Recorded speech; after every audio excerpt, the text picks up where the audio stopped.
시청자 여러분 안녕하십니까? 헬로티비 뉴스입니다. 은평구가 소규모 노후 건축물에 대한 안전점검을 합니다. 점검 대상은 사용 승인 후 30년, 50년이 지난 건축물로 단독주택 786곳, 공동주택 44곳 등 총 881곳입니다. 점검 결과 경미한 결함이 발견되면 건축주에게 자체 보수 보강을 안내합니다. 중대 결함인 경우에는 구조 보강 지원 사업과 연계하거나 시설물 안전관리에 관한 특별법에 따라 제3종 시설물로 지정해 관리할 예정입니다. 또 건축물 관리법, 시설물 안전법 등에 의한 의무관리 대상이 아닌 소규모 노후 건축물에 대해서는 찾아가는 안전점검을 시행합니다. 양천구가 취약계층의 일자리 제공을 위해 동행 일자리 198명을 모집합니다. 모집 대상은 18세 이상 65세 미만 근로능력이 있는 양천 구민이며 오는 20일까지 주소지 동주민센터에 신청하면 됩니다. 이번 사업은 오는 7월 1일부터 6개월간 운영되며 디지털 약자와 사회안전 약자, 경제적 약자 지원 등 5개 분야 14개 사업에서 진행됩니다. 동행 일자리 사업은 사회적 약자들에게 또 다른 약자를 도울 수 있는 공공일자리 사업입니다. 서울시가 중장년 일자리 박람회에 참여할 기업을 찾습니다. 중장년 일자리 박람회는 7월 1일부터 2일까지 이틀 동안 DDP에서 열립니다. 올해로 세 번째를 맞은 박람회는 참여 기업이 전년 대비 69% 증가한 120개사로 역대 최대 규모입니다. 박람회 참여 기업은 부스를 제공받고 채용 설명회, 사후 인재 추천, 기업 홍보와 관련된 지원을 받습니다. 박람회 참여를 원하는 기업은 오는 23일까지 50플러스 포털에서 신청하면 됩니다. 양천 Y교육박람회가 오는 15일부터 양천구청 일대에서 열립니다. 기초자치단체에서는 최초로 열린 전국 단위 교육박람회인 양천 Y교육박람회는 올해로 3회째를 맞으면서 벌써부터 학생들과 학부모들의 기대를 모으고 있는데요. Y교육박람회는 어떤 행사인지, 올해는 어떤 프로그램이 마련됐는지 조미희 양천구 교육과장을 만나 자세한 이야기 들어보겠습니다. 이 Y교육박람회는 2023년 처음 시작해서 올해로 3회째를 맞이하고 있습니다. Y교육박람회는 대내적으로 교육도시 양천구의 정책성을 확립하고 대외적으로는 양천구의 브랜드 가치를 높이기 위해 전국 지자체 최초로 유아교육부터 평생학습까지 온 세대를 위한 체험형 교육박람회를 개최하고 있습니다. 디지털 전환 교육과 진로 탐색, 환경 등 다양한 이슈를 교육과 연결해서 체험 중심의 학습 기회를 제공하는 것을 목적으로 하고 있습니다. 네, 저희 Y교육박람회는 매년 주제를 선정해서 추진하고 있습니다. 올해는 그린 스쿨링, 지구가 교과서가 되다를 주제로 선정하였습니다. 기후변화와 환경 문제가 심각하지만 이를 위한 학교 교육은 부족한 현실입니다. 그래서 지역이 선도하여 환경 교육에 앞장서기 위해서 프로그램 전반에 환경을 접목하였습니다. 뿐만 아니라 진로 진학 탐색에서도 특성화고 부스를 확대하였고 청소년 경진대회도 전국 수학 구조물 경진대회를 신설하였습니다. 특히 올해는 양천구가 평생학습 도시 지정 20주년이 되는 해로 평생학습 특집 강연회와 청소년 동아리 공연을 신설하였고 키즈존에서는 생태체험 미니동물원을 준비하였습니다. 작년에 비해서 배움과 볼거리, 즐길거리가 더욱 풍성한 박람회를 기대해 주시기 바랍니다. 그린 스쿨링은 기존의 교실 중심, 지식 중심의 환경 교육에서 더 나아가 지구를 교과서 삼아서 자연 속에서 배우고 실천하는 확장된 개념의 환경 교육이라고 할 수 있습니다. 기후위기 시대를 살아가는 모든 세대의 환경 감수성을 높이고 지속 가능한 삶의 태도를 길러가는 기회를 만들고자 기획되었습니다. 참가자들은 박람회장 내에 마련된 그린 스쿨링 존에서 전 세계의 환경 위기 사례와 이를 극복하는 사례를 학습하고 기후변화 체험이라든지 탄소 중립 실천 활동과 기후위기 서약 등을 통해서 환경 문제를 이해하고 일상에서 실천할 수 있는 구체적인 방법을 배울 수 있겠습니다. 올해 Y교육 박람회 참여 학교나 단체 또는 개인 접수 현황을 보면 제주도나 울산, 전북, 천안 등 전국적으로 확장되고 있는 것을 볼 수 있습니다. 앞으로도 미래 세대가 주도적으로 사회 변화를 이끌 수 있도록 디지털 전환이라든지 환경 변화 등 사회 요구에 맞는 교육 모델을 제시해서 다양한 세대가 함께 배우고 성장하는 박람회로 만들어 가겠습니다. 내수 판매량 감소에 미국 관세 정책 여파까지 겹치면서 최근 GM 한국철수설이 다시 수면 위로 떠올랐습니다. 한국 GM은 철수설에 선을 그었지만 군산 공장 폐쇄로 충격을 받았던 근로자들은 정부와 정치권에도 근본적인 대책을 요구하고 있습니다. 이세진 기자의 보도입니다. 7년 전 지역 경제에 큰 충격을 줬던 한국 GM 군산 공장 폐쇄. 당시 우리 정부는 10년간 한국 사업장을 유지하는 조건으로 한국 GM에 공적 자금 8천억 원을 투입했습니다. 하지만 이후에도 부평과 창원 공장에서는 제2의 군산 공장이 될 수 있다는 우려가 지속돼 왔습니다. 여기에 최근 미국 자동차 관세가 한국 GM 철수설에 불을 붙이면서 불안은 업계 전반으로 번졌습니다.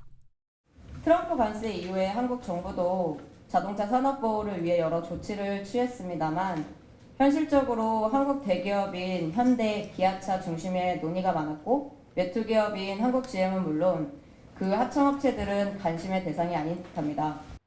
한국 GM이 철수설을 루머로 일축했지만 지속 가능성에 대한 우려는 여전합니다. 국회에서 열린 토론회에서 한국 GM 노조는 쪼그라든 내수 판매 비중, 자본 유출 구조를 개선해야 할 과제로 꼽았습니다. 본사로 돈을 빼가기 쉬운 구조들, 이 회계기법만을 활용해서도 얼마든지 가능하다. 저희 조합원들은 우스갯소리로 그런 이야기 합니다. GM 본사에게 한국 GM은 ATM이다. 정부와 한국 GM 2대 주주인 산업은행에도 적극적인 역할을 요구하는 목소리가 나왔습니다. 공적 자금 투입에 대한 책임 의무가 한국 GM에만 있는 건 아니라는 겁니다. 8,100억을 투입하고 우리는 주주 감사권, 비토권, 그리고 이사 선임권 모두 상당한 경영 견제 장치를 확보했다. 근데 비공식적으로 산업백 만나보면 맨날 자기들이 할 수 있는 일이 없다라고만 얘기하는 30만 명 생존권이 걸린 문제다. 라면 정부가 손을 놓고 있을 문제는 아니다. 정치권은 한국 GM의 미래를 논하기에 앞서 한국 사업 연장이 전제돼야 한다고 강조했습니다. 종료 시점을 5년 늘리고 그런 속에서 한국 GM의 미래 발전 계획을 세워야 되겠다. 그리고 그런 가운데 그 내수 시장을 새로 일으킬 계획도 충분히 세워서 한국 GM 부평 공장과 창원 공장에서 내수 진작 계획을 함께 세워야 된다. 자동차 산업 위기 속의 불확실성은 한국 GM이 풀어야 할 또 다른 숙제. 사측과 임금 협상을 진행 중인 노조는 한국 공장에서의 추가 차종 생산과 부품을 포함한 전기차 국내 생산을 요구한 상태입니다.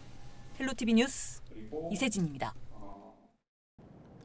서울시가 토지 거래 허가 구역을 재지정한 이후 서울 아파트 매매 거래량이 크게 줄어든 것으로 나타났습니다. 부동산 정보 플랫폼 다방이 최근 국토교통부 실거래가를 분석한 자료를 보면 서울 아파트 매매 거래가 3월 9,675건에서 4월 3,191건으로 67% 급감한 것으로 나타났습니다. 특히 토지거래 허가구역으로 묶인 서초구는 아파트 매매 거래가 3월 410건에서 4월 11건으로 97% 줄었고 강남구와 송파구도 각각 95%와 93% 감소했습니다. 이외 성동구와 동대문구, 동작구와 종로구, 중구와 마포구, 광진구와 영등포구에서도 아파트 매매 거래가 60% 이상 줄었습니다. 정부가 임차인 보호를 위해 민간 임대주택 임대보증금 보증 가입 정보를 임차인에게 문자로 안내하는 제도를 확대 시행합니다.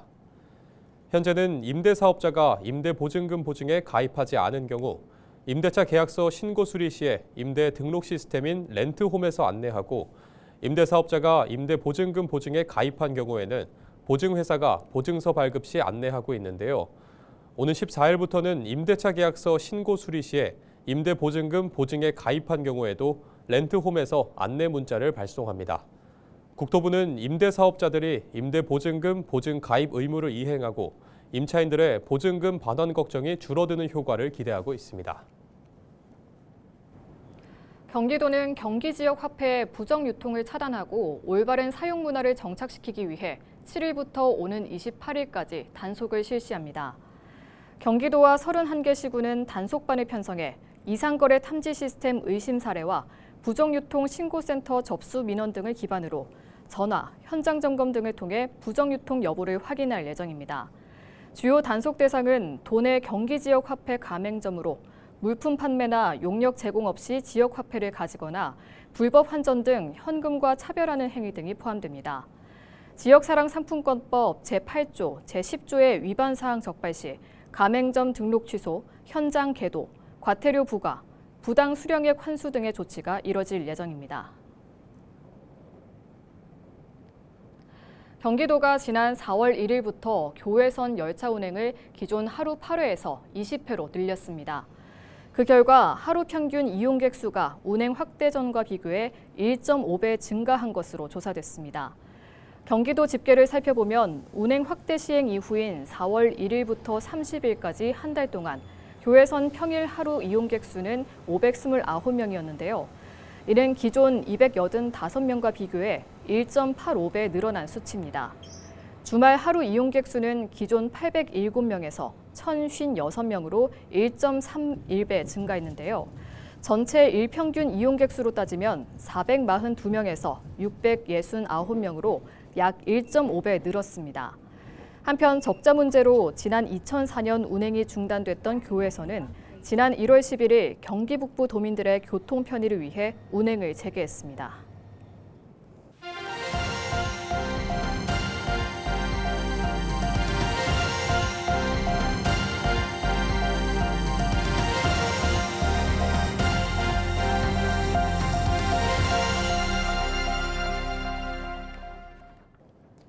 인천시가 지역경제 활성화를 위해 오는 12일부터 소상공인을 대상으로 총 1,770억 원 규모의 경영안정자금 대출을 지원합니다.